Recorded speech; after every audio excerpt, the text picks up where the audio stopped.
Pessoal, bom dia a todos. Hoje, dia 7 de dezembro de 2021, estamos começando mais uma aula do componente curricular de Filosofia 2, no curso Técnico Integrado em Agropecuária. Espero que todos estejam bem, nesta manhã linda, de sol e tempo bom, faltando chuva para o pessoal que tem propriedades rurais, né? Mas para quem não tem isso, também pode achar muito bom um dia como hoje, apesar do calor. Espero que todos vocês estejam bem, tranquilos. Confesso que hoje nós começaremos uma série de reuniões no campus, né, para tratarmos do retorno presencial. E uma das orientações é que a gente possa, ainda antes, né, do ano de 22, a gente possa fazer algumas atividades presenciais. Acredito que vocês daqui para frente vão começar a ficar mais a par disso, né? E certamente já vão se organizando para isso, né? Certamente nós teremos encontros presenciais, né, nas próximas semanas, ainda nesse bloco, nesse sistema, né, do calendário de 21.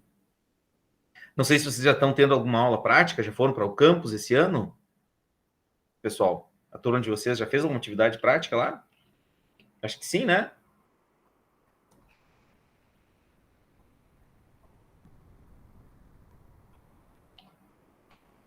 Sim. Vocês já foram, já. Infraestrutura, né? O professor Fernando, eu sei que ele está fazendo atividades lá. Muito bom. Então, em breve, né? Provavelmente teremos também as outras áreas, né? Não só as áreas técnicas, né? As outras áreas também vão fazer alguma atividade presencial, tá? Então, já vocês devem vislumbrar isso, né, pessoal? Não vai demorar muito para que a gente saia, né, dessa situação e a gente vai poder estar, então, presencialmente, né? Não só com aulas práticas, mas com as aulas dos outros componentes também. Bom, pessoal, então, antes da gente começar, eu sempre abro um espaço para perguntas, dúvidas, alguns esclarecimentos sobre as atividades. Vocês já tinham uma atividade para fazer, né, na semana passada, até semana passada, já encerrou o prazo, mas vocês ainda podem enviar, como essa tarefa, ela não acredito que ela tem essa opção, né? Eu vi que alguns até responderam fora do prazo, ela aparece para mim só como enviada com atraso, mas vocês ainda podem fazer, tá? Então é importante que vocês, quem não fez, eu já dei o feedback hoje de manhã para alguns trabalhos, né? Se não me engano, faltou só um daqueles que me enviaram. Os demais, então, ainda, né, precisam fazer, né? Podem fazer e precisam fazer, tá? Quem não fez, se algum colega de vocês ou vocês não fizeram, por favor, né, tentem se organizar para isso, certo? Porque são 2 pontos e essa somatória vai formando a nota final de vocês. Já tivemos a primeira tarefa, também valendo 2 pontos, agora mais essa valendo mais 2 pontos. Hoje eu vou estar liberando mais uma. Então é importante que vocês deixem isso tudo organizado, né, gente? Porque nós não vamos ter tempo nesse último bloco, tá?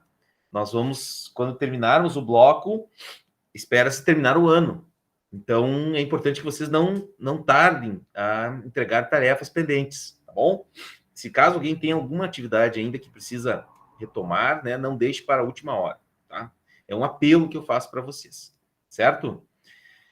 Bom, então, pessoal, no mais, alguma pergunta, alguma dúvida, algo que vocês gostariam de querer saber agora nesse momento?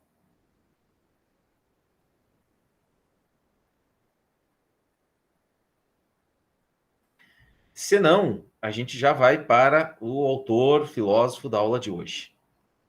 Nós vamos começar a estudar o pensamento dele na aula de hoje. Talvez não concluímos nesse encontro, porque a gente vai fazer ele um pouquinho mais curto, mas não há nenhum problema, né, que a gente está dentro do cronograma, tá? A gente pode também usar mais uma aula, provavelmente eu vou usar mais uma aula para falar sobre ele, certo?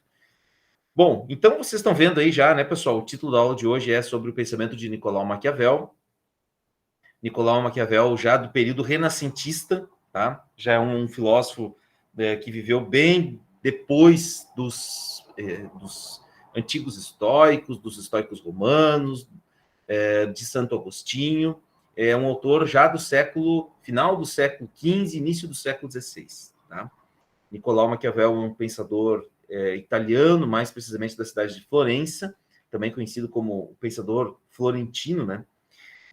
E o Maquiavel é um autor que já estuda, ou melhor, já vive num contexto em que os estudos já se voltam para outras questões, não mais tão teológicas, né, como foi Santo Agostinho, tá? Que vimos na nossa última aula. Bom, o Maquiavel, antes de a gente falar dele, eu gostaria de começar, né, com essa pergunta que vocês estão vendo aí, tá? É uma pergunta polêmica, né? Porque o Brasil, de modo especial, tem assim uma situação muito distinta, talvez nem tão distinta, né, distinta de outras democracias no mundo, né? Mas a democracia brasileira ela se configura muito dentro num espectro assim que Estado e religião são coisas não muito distantes, né? Apesar de a Constituição de 88 prever, né? Não só a Constituição de 88, né? Mas a primeira Constituição da República, né? Primeira Constituição de 1891, né? A primeira Constituição republicana do Brasil, né? Logo depois da queda do Império e do golpe republicano de 15 de novembro de 1889, né? Quando o golpista Marechal Deodoro da Fonseca, né? Os militares sempre gostaram de golpe no Brasil, né? Sempre teve uma ala golpista, né, no Exército Brasileiro. Eles tomaram o poder, né, depuseram o imperador, que de fato tinha assim, uma série de conflitos, né, mal resolvidos, mas desde essa primeira Constituição de 1891, o Estado brasileiro ele já não é mais um Estado religioso, porque se vocês forem ver a história do Brasil, nós vamos ver que até 1889, quando o Brasil era império, o Império Brasileiro tinha uma religião oficial, né? Então, todo cidadão brasileiro, para aqueles que eram considerados cidadãos, né? Porque essa é uma discussão também interessante, para aqueles que eram considerados cidadãos, a religião oficial era o cristianismo, né? E de modo especial, não só o cristianismo, mas o cristianismo católico, tá? Porque essa é uma distinção que a gente tem que ter clareza, né? Existe um cristianismo evangélico, protestante, neopentecostal, né? Como desse senhor que vocês estão vendo aí na tela. Né? Este é o pastor. Alguém sabe quem que é esse pastor? Sabe quem que é esse cara? Agora já falei, né? Ele é um pastor, mas sabe quem que ele é?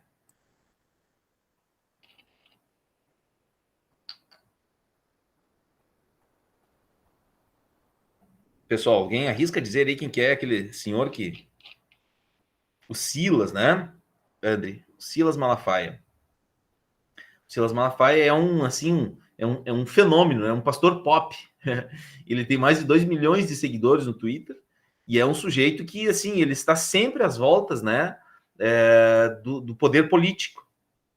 E o Brasil é um fenômeno, assim, tem algumas coisas muito interessantes que acontecem no Brasil, né? Os Estados Unidos também tem um pouco essa característica, né? Vocês devem ter acompanhado aí a nomeação do último ministro do STF, né? O André Mendonça, né? Ele era ministro da Advocacia Geral da União, foi ministro da Justiça, né? Mas, assim, tinha toda uma discussão pública, né? Acerca da nomeação deste sujeito, né? O André Mendonça, para a vaga do STF, porque ele é um ministro evangélico, né? E ele é pastor também, né? Eu não sei se ele é pastor, mas eu sei que ele é evangélico, ele é indicado pelo movimento evangélico. Ou seja, e esse fenômeno não é só no Brasil, né? Nos Estados Unidos também está acontecendo isso. Parece que virou quase a escolha do ministro tem a ver um pouco com a sua própria religião, né?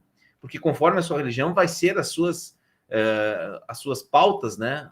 A maneira como as pautas de divergência política, pública, social, vão ser debatidas também no STF, né? E vão ser decididas judicialmente, né? Isso é um pouco contraditório, né? Porque a princípio não precisaria a pessoa ser evangélico para respeitar a lei, né? Apesar de nós vivermos, né, nesse mundo esquisito que a gente está vivendo no Brasil, para dizer pouco, né? As coisas estão muito misturadas, Estado e religião.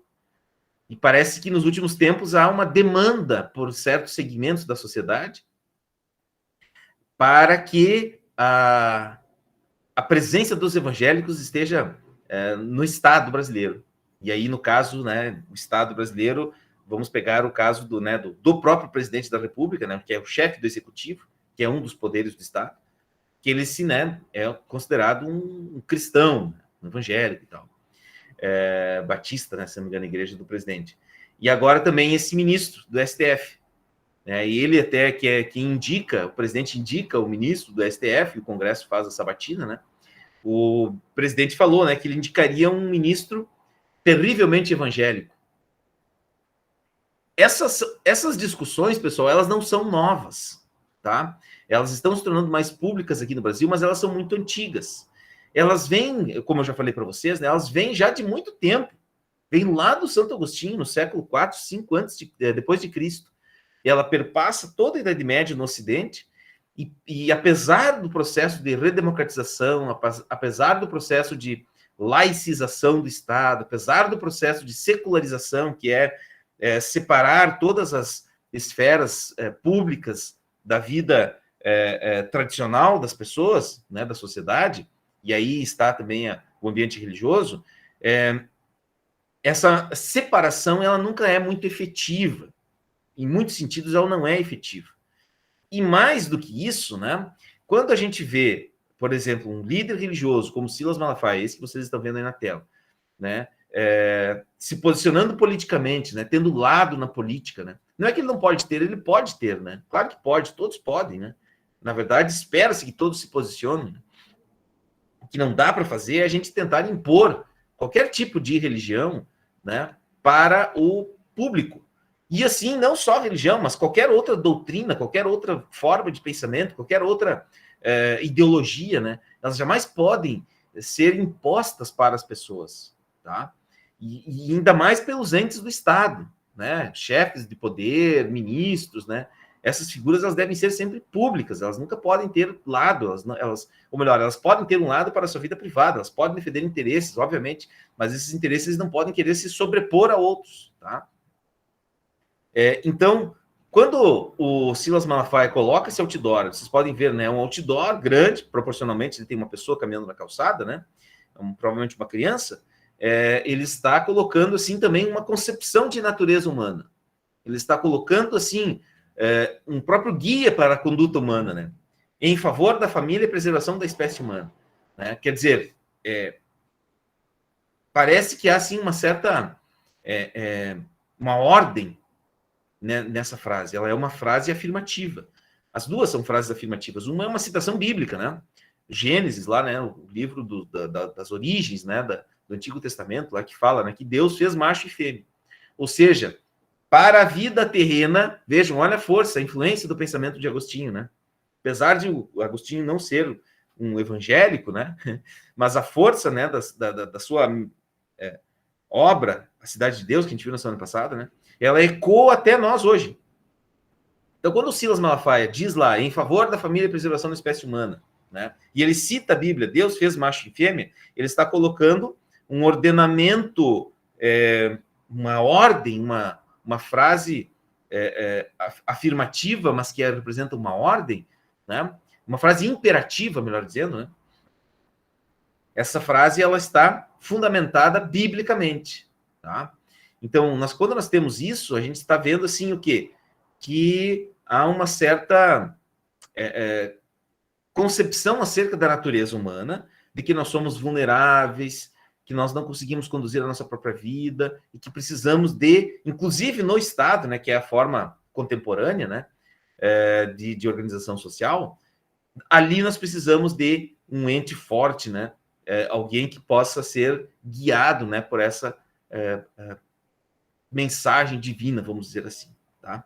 Bom, esse cenário, pessoal, também era o cenário deste senhor aqui que vocês estão vendo, que é o Nicolau Maquiavel, né?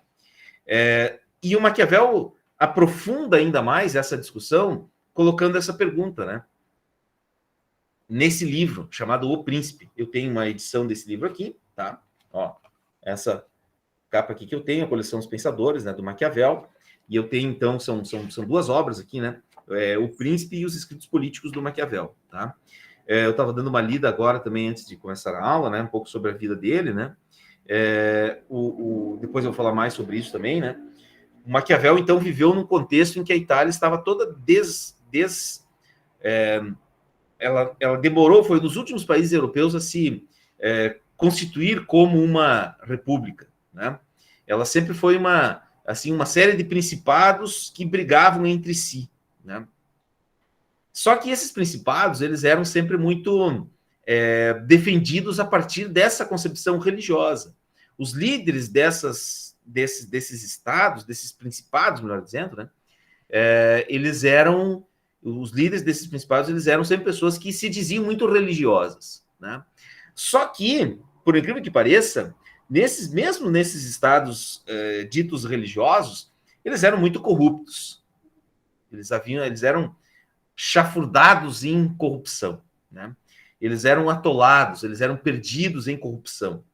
Não só corrupção política, mas corrupção moral, tá? Eu vou dar um exemplo para vocês depois, certo? O Maquiavel, então, viveu... deixa eu ver certo o ano que ele nasceu. Eu não vou dizer bem certo agora de cabeça qual que é o seu ano que ele nasceu. Mas ele nasceu em 1469, em 3 de maio de 1469. E ele morre em 21 de junho de 1527. Tá? Então, ele viveu o final do século XV, início do século XVI. Tá? Esse é o contexto em que o Maquiavel viveu. Viveu nessa cidade de Florença, né? Não só ali, mas ele era assim, como se fosse quase um ministro das relações exteriores, né? E ele acompanhou todo o cenário político, né, do seu estado, que era esse aqui, ó, tá? Depois eu volto lá. Não sei se vocês estão vendo aqui, pessoal.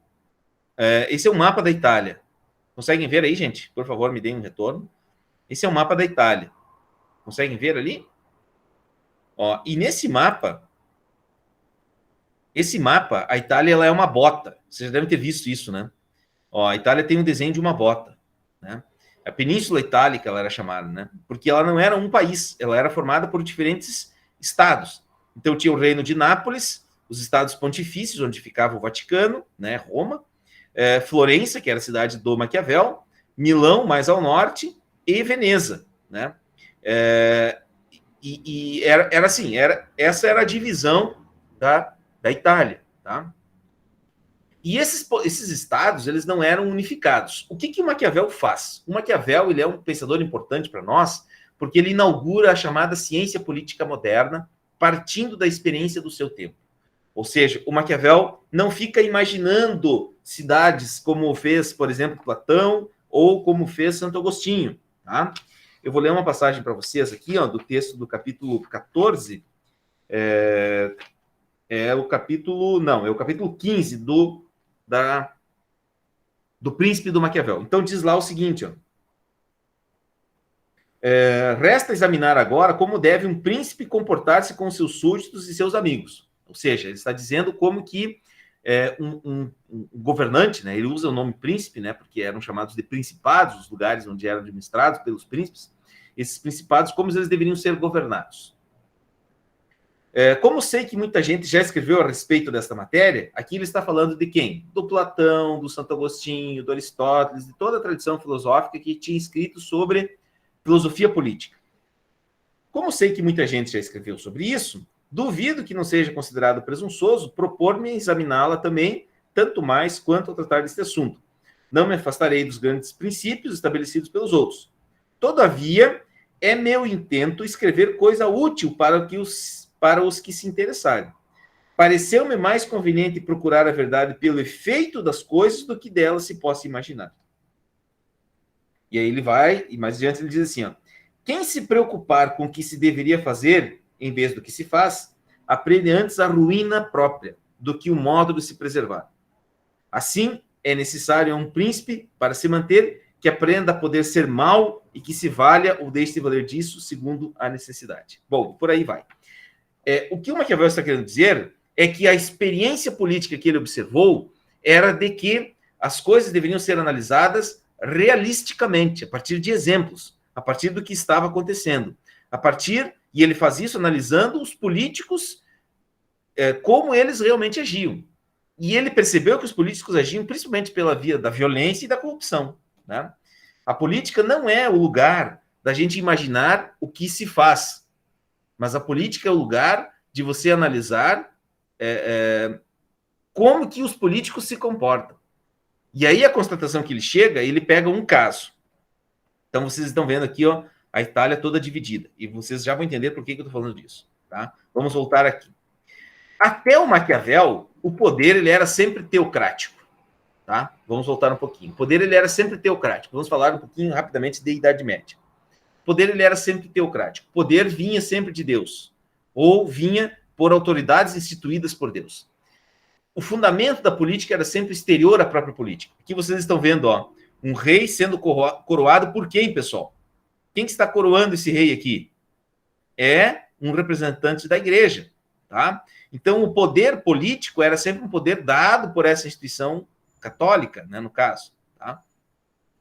E aí, a ideia era sempre, o rei vai realizar o bem comum para manter as comunidades unidas, né? Sem divisões, né? E o rei era sempre aquele considerado o bom governante, né? O bom político, né? A pessoa mais religiosa. Vejam, olha só que coisa, né? A pessoa mais religiosa era considerada aquele que seria um bom governante. Essa é uma visão medieval, tá, pessoal? É uma visão medieval, certo?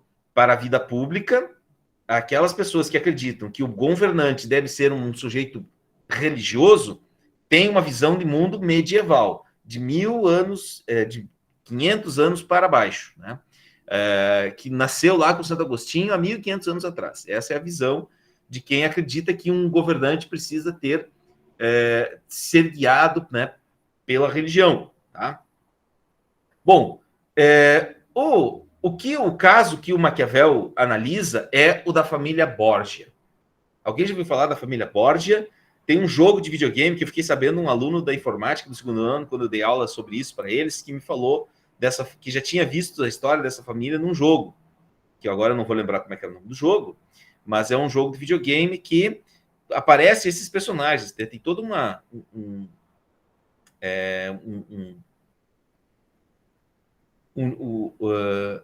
não lembro agora, mas é uma fase do jogo lá, uma categoria do jogo que narra essa história aqui, tá?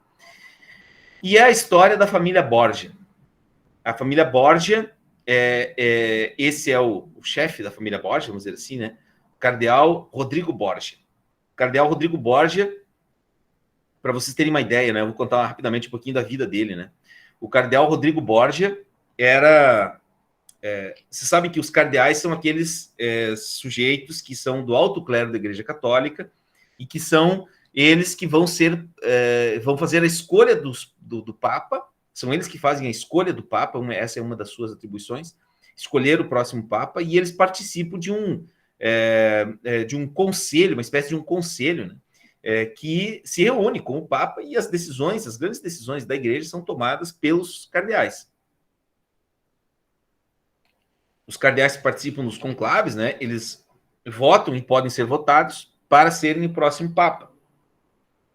E o cardeal Rodrigo Borgia, esse que está aparecendo aqui, essa é uma releitura, né, da família Borgia. Teve uma série que passou uns anos atrás na TV aberta, né, na Bandeirantes, pessoal, né? A Bandeirantes passou uma série. Depois eu não vi mais essa série passando em nenhum lugar na TV, nem outro streaming, nada, né? E o Rodrigo Borgia, ele era espanhol, um cardeal da Espanha, Valência, na Espanha.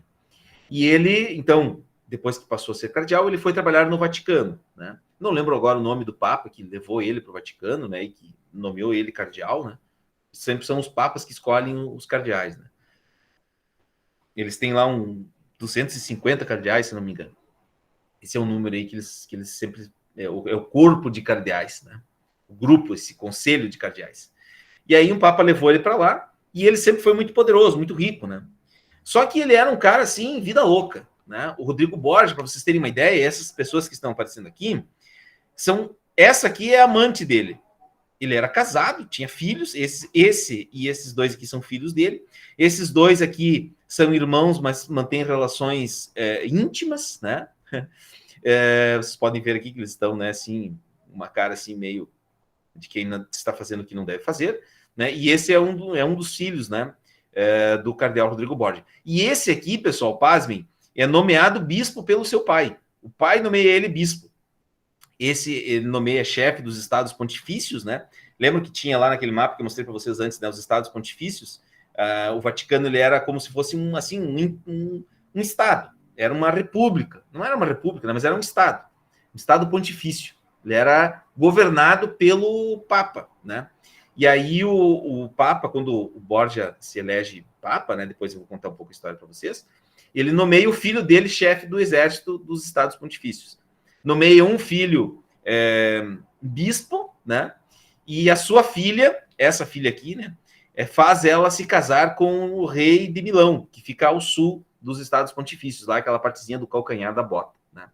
E o filho mais novo dele, de 8 anos, ele faz o filho dele se casar, olha que loucura, ele faz o filho dele se casar com a princesa de Milão, da família Sforza, se não me engano, para poder ter paz com o reino de Milão, para a Itália não ser invadida, né, por nenhum exército, né, principalmente os franceses, que ficam mais ao norte da França e queriam dominar os estados pontifícios e os estados do que viria a ser depois a Itália, tá? Então, assim, ó, e o Maquiavel era amigo do César Borgia, que é esse aqui, ó. O César Borgia é amigo do Maquiavel. E o Maquiavel começa a acompanhar essa família. E aí, assim, o Maquiavel chega ao conclusão, olha, para aqueles que acreditam que um Estado vai ser bem governado porque a pessoa ela é bem religiosa, está completamente equivocado. A experiência real, a realidade concreta demonstra exatamente o contrário. Se a gente olhar o caso, por exemplo, dessa família Borgia, a gente vai ver assim que eles são, do ponto de vista da moralidade, do ponto de vista ético, eles são péssimos. Eles são bons no sentido político, porque o cardeal Rodrigo Borgia se elege, e ele se elege quando ele participa, né, de uma série de acordos, quando ele faz uma série de acordos com os membros, né, os cardeais das outras regiões do mundo, né? Então lá tem uma passagem, né? Eu retirei esse trecho, né, de uma cena da série, logo no comecinho da série, né, que o Rodrigo Borgia está falando com seu filho César, né, antes do conclave, o conclave que elegeu ele papa, né? E aí ele está perguntando, olha, filho, você sabe o que tem que fazer, né? E daí o filho responde, eu sei o que tem que fazer, pai. E aí o cardeal pergunta, você sabe mesmo? Eu esperei minha vida toda por este momento, nada pode dar errado, vamos revisar. E aí o filho diz, olha, se você não for, tá bom, pai, se não for eleito na primeira votação, prometer terras e oferecer dinheiros e cargos nas igrejas locais. Ou seja, o cardeal Rodrigo Borgia comprou o seu papado. E ele se transformou no Papa Alexandre VI, o Papa mais corrupto, o Papa mais mal falado da história da Igreja Católica. Tanto é que ninguém mais quis ser o Papa Alexandre VII, tão mal falado que ele ficou. Ele era o Papa na época que foi descoberta a América. Levaram, tem até na cena, na série mostra, né, a cena que levaram um índio para mostrar para ele, né? E ele estava assim, a cena é bem engraçada, né? Porque ele diz, nossa, esse animal precisa ser, né? Ou se ele não for cristianizado, ele vai ser pela própria igreja aniquilado, né? Ele era um sujeito, ele era um crápula, era totalmente imoral. Além dele ter, e olha só, esqueci de falar, né, dessa que está aqui atrás, ó, estão vendo, ó? Tem uma mulher nua aqui atrás dele, né? Além de ele ser casado, pessoal, e não era permitido, né? Nessa época não era permitido, mas ele se casou. Ele teve os filhos todos com uma mulher legítima, entre aspas, né? Apesar de ele ter a mulher, de levar a mulher morar com ele lá no Vaticano, olha só que doideira. Além de ele ter isso, ele teve uma amante. Sim, o Papa era casado e além de ser casado, tinha uma amante, né? O pessoal acha, né, que o Papa Francisco hoje é comunista, né? Que o Papa Francisco hoje, né, vai acabar com a Igreja Católica, né? O pessoal não conhece a história, né? Então, o Papa Alexandre VI, além de ele ser casado, ter filhos, 4 filhos, ele tinha uma amante que morava com ele no Vaticano. Olha que loucura, né? Não era para fracos. O tempo do Maquiavel não era para fracos, né? Então, o Maquiavel, acompanhando isso, ele se dá conta do seguinte, olha, não faz sentido a gente continuar defendendo uma ética cristã. E aí ele vai dizer o seguinte, ó, nessa obra, O Príncipe, ele vai fazer um comparativo, o modelo cristão e o modelo maquiaveliano, tá? Esse modelo cristão é aquele do Santo Agostinho, né? Do sujeito virtuoso, do sujeito que segue a moral religiosa, né? Que ele vai transformar-se quase como um ser místico, né? Como se ele fosse um representante de Deus na Terra, né? E o poder para essa pessoa é sempre dado hereditariamente, ou seja, passado, né, da autoridade religiosa para a pessoa, para um príncipe virtuoso, que supostamente vai buscar a justiça e o bem comum, tá? O Maquiavel vai dizer o contrário, olha, isso não é verdade, né? O príncipe é sempre alguém flexível, é sempre alguém que está mudando as circunstâncias. para conquistar o que deseja. Ele pode ser momentos cruel, num determinado momento ele pode ser cruel, mas em outros momentos ele pode até ser uma pessoa honrada. Não se importa com mentir, né? É por isso que o ethos do político é sempre um ethos que varia conforme as circunstâncias. Há 3 anos atrás, 4 anos atrás, Bolsonaro gritava: tem que acabar com o Centrão, né? O Centrão é o mal da política brasileira, né? Os partidos do Centrão são todos fisiológicos. Agora o Bolsonaro compactuou com o Centrão, né? Isso não é, do ponto de vista político, não há nenhum problema, né? O problema estava em você antes acreditar que não era assim que deveria ser feito, né? Mas as circunstâncias políticas no Brasil, e não é só no Brasil, pessoal, é no mundo inteiro, em qualquer lugar do mundo, né? Elas variam. E o bom político é aquele que sabe aproveitar as circunstâncias, tá? E aí, o que o Maquiavel vai dizer, e essa é uma sacada de gênio, né? Que a virtude política, ela é muito mais uma astúcia e uma capacidade de adaptar-se às circunstâncias e ao tempo, do que propriamente ser um beato, né? Ser uma pessoa santa, ser uma pessoa que se vende como santinho, tá? Então é por isso que o Maquiavel vai dizer assim, olha, as circunstâncias é que fazem o bom político. Ora ele pode ser mau, ora ele pode ser bom. Ora ele pode ser mentiroso, ora ele pode ser honrado. Ora ele pode ter mais sorte, ora ele pode ter mais azar, né? Isso tudo varia conforme as circunstâncias. Bom, pessoal, está na hora da minha convocação. Eu vou voltar a falar sobre Maquiavel no próximo encontro. A gente vai aprofundar alguns outros 2 conceitos bem importantes do pensamento de Maquiavel. Eu já vou disponibilizar para vocês uma tarefa para vocês responderem, tá? Lá no Moodle. Ela vai ficar disponível para vocês responderem aí até, se não me engano, dia 15. E vocês... Deixa eu só confirmar bem certinho aqui. Aí vocês já devem começar a fazer, né? É uma atividade que vai relacionar é um fragmento do texto do Santo Agostinho com um fragmento de uma reportagem que fala sobre o Papa Francisco, né? Falando sobre a importância da igreja se envolver, sim, com a dimensão política da vida dos sujeitos, tá? Deixa eu abrir aqui.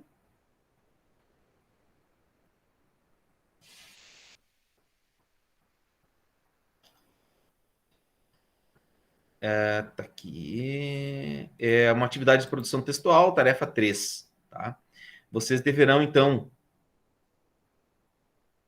Não é aqui que eu estou... Onde é que eu estou olhando? Aqui. Aqui, sim. Ela vai estar disponível até dia 15, quarta-feira que vem, tá? Vocês devem, então, ficar atentos a isso, certo? É uma atividade que vocês devem, então, relacionar uma passagem do texto do Santo Agostinho, que é um filósofo que defende essa noção de uma ética cristã, né, para dos indivíduos, tá? E um texto do Papa Francisco, né? Na verdade, um texto, é uma reportagem que fala, né, sobre o Papa Francisco, né? Falando que a própria igreja precisa, né, se envolver com as dimensões políticas, né? Claro que num sentido talvez um pouco diferente, né, desse que eu falei na aula de hoje, né? Mas, enfim, vai ter uma questão lá para vocês responderem e vocês vão ter que escrever sobre isso, tá bom? Pessoal, não sei se vocês têm alguma pergunta, algum comentário, algo que vocês gostariam de falar. Deixa eu interromper aqui minha tela.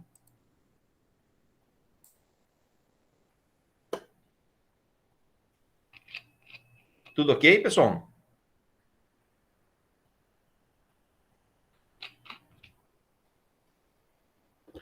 Bom, então, se não mais, eu vou interromper a gravação.